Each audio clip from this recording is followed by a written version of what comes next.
シェイデロイ選手と修行に行かせてくれと握手を、お願いしますって握手をしたんですけど、その時に握手した感想がと握手した感覚にめっちゃ似てて、環境がえぐい。この水もそこの辺の天然水より綺麗というかいい水だよって言われて、ちょっと舐めてみろみたいな感じで言われたんですけど、体調崩すことなかったですね。むしろ体調、キルギス修行中体調良かったです。なんでキルギスファイターもみんな俺たちは普段から馬肉、羊肉食べてるから強えんだ、体が強いんだって言ってました。誰に聞いても一緒のこと言ってましたプロテインとかも飲まず飲まず、これがナチュラルステロイドだみたいな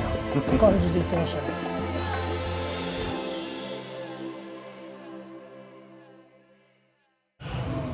今日はカザフスタンコーチにボクシングのテクニックを習いました。その初日はですね、ボクシングの練習をしました。すぐ合宿所の隣にボクシングジムがあるんで、そこでですねテクニックを、重点的に教えてもらいました。みんなフィジカルがですねえぐい。テイクダウンありのスパーリングの時、触った感じですね。みんなバネがあるっていうか、組んだらそのまんまぶん投げれるようなスタイルで、全員どのファイターもキルギスファイターは全員同じ形でしたね。日本だとこの人は打撃が強い、この人はレスリングが強い、この人は柔術が強いみたいな感じでありますけど、20人ぐらい多分いたと思うんですけど、20人とも同じスタイルですね。ライジンでいう、シェイドライフのスタイル全員みたいな、あとはみんな身長が高いのか低いのか、階級が大きいのか小さいかぐらいで全員同じスタイルでしたね。なのでテクニックもほぼ全員習ったやつそのまま使うみたいな感じでしたね。でそのために必要な技術だったり、フィジカルをやるような感じでした。とにかく初日からやばかったです。感覚としてはアマチュアの時に急にでかい人たちの中のプロのスパーリングに放り込まれたみたいな感じで、あの感じ久々でしたね。死にそうだなみたいな、誰とやっても死にそうだなみたいな。なんとか生き延びれたんですけども、写真入り口だけ撮りましたけど、中はもう撮れる雰囲気じゃなくて、コーチが1人、選手なのかコーチなのか分かんないんですけど、ウェルター級ぐらいのめちゃめちゃでかい、めちゃめちゃごつい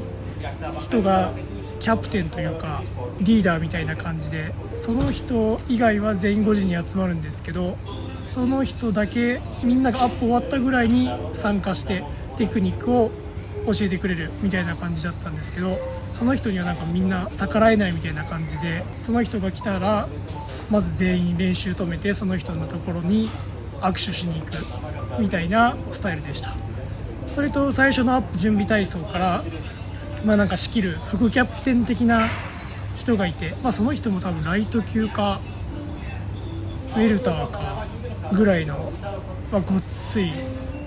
選手だったんですけど、その人が仕切って途中その人にバトンタッチしてみたいな感じでしたね。ジムの中も結構狭くて、狭い中でさっき言った20人ぐらいいたんですかね。もうスパーリング中も横からぶつかるし、でもぶつかっても無視して、隣のやつぶつかったやつを先輩がぶん殴ってどかすみたいな、スパーリング中にみたいなやばい感じでしたね。もう強豪校の部活のさらにやばい版みたいな。僕に30分前ぐらいに到着したんですけど、10分前ぐらいに到着したやつとか、ムチ、紐、みたいなのでコーチに叩かれてました。腕立ての格好しろって言われて、腕立ての体勢取って一人ずつコーチに紐というかムチみたいななんかその叩く用の道具があって、それで背中バシーンって叩かれてましたね。まあ、別に遅刻はしてないんですけど、まあプロとアマチュアが混ざってるんですけど、僕が聞いたところというかその喋ったやつらはみんなアマチュアでも世界のアマチュア大会に出ていてメダルを取っているレベル。なるほど。または MMA にでまだ始めたばっかりだとしてもレスリングの世界チャンピオン、ユース時代に世界チャンピオンになったってやつらばかりでした。じゃあ結構層は厚い感じ、もうレベルが高い感じですか？スーパー高かったですね、レベル。あ、本当ですか？もう基礎のレスリングはもう出来上がってますね、子供のうちにみんな。シェイドロイ選手とその修行に行かせてくれと握手を、お願いしますって握手をしたんですけど、その時に握手した感想が、僕のおじいちゃん農家なんですけど、僕のおじいちゃんと握手した感覚にめっちゃ似てて、その時はシェイドライフ選手とかみんなこう農業やってるとは知らなかったんですけど、シェイドライフ選手農業やってるんですか？もともとファイターになる前はそういう農業、家の仕事を手伝ってて、そういう農業のことだったり、山のこととか、みんな、自給自足みたいな感じの人たちがほとんどなので、それで多分手をたくさん使ってて、僕のおじいちゃん農家の手で本当に似てて、農家の人結構指が太かったりめちゃめちゃ太いですよね。ゴツゴツしてる人が多いんですけど、本当その手に握手した時に似てて、分厚い。はい。って言ったらそのファイターになる前はその家業というか、ほとんどそうなんですけど、みんな羊育てて馬育てて、そういうじゃがいもも多分とかいろいろやってると思うんですけど、そういうのを自分たちで育ててっていう、そういう感じの手してましたね。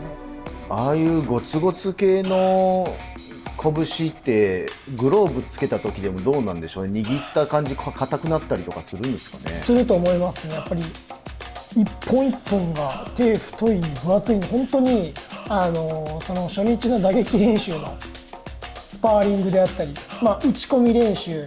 ていうそのテクニックを先生、コーチに習った技を、お互い交互に試していくっていう練習があったんですけど、片方はガード、片方はそのガードの上からパンチを打ち込むっていう練習があったんですけど、ハンマーで殴られてるぐらいもうグワングワンっていうと振動、衝撃が全員ありましたね。なるほど。もう本当にこの骨を命中させてくるみたいな、トントントンってグローブでパチパチって叩くんじゃなくて、そのゴツゴツした骨をグローブからつけてるんですけど、感じると、練り込ませに来るから、全員。グローブはあれですか？ライジンみたいな、ああいうオープンフィンガー。練習は16オンスって言って一番大きいグローブで、それでもそんな感じるんですか？感じます。なんで選手たちがオープンフィンガーで本当に試合でぶん回してみんな倒すのはよく分かりましたね。あれ倒れますね。確実に拳が違う。拳が違う。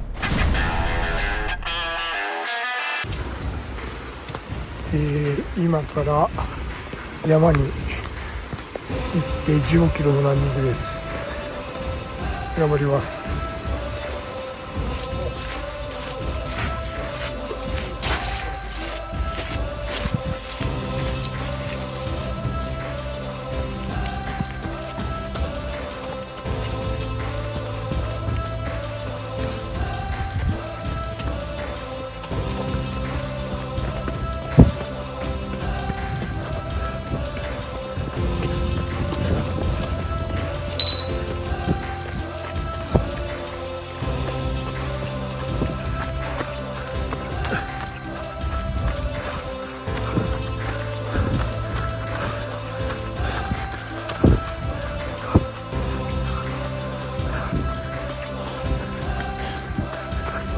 富士山級とかですもんね、高さ。多分この山はそうですね。山マジでやばい。人が走るところじゃない、こんな。羊とか馬のうんこ普通に落ちてる。糞とかもう落ちまくってるんですよ。その放し飼いになってるんで。多分標高やばい。これマジでこれを YouTube のために撮りながら YouTube のためにマジでもう息切れながら、しかもこれはぐれたら終わるんで僕帰れない、はい、通信っていうんですか、回線が途絶えるんで山入ると。うわーゴロゴロっすね、はい、これ羊っす、この上の方の黒いの、火山なのかなこれ。どうなんすかね、噴火したらやばいっすね。こういう山ばっかなんで、もうどこ行っても映えスポットっす、山の。動画じゃなかなか伝わりづらいと思うんですけど、現地はすごかったっすね。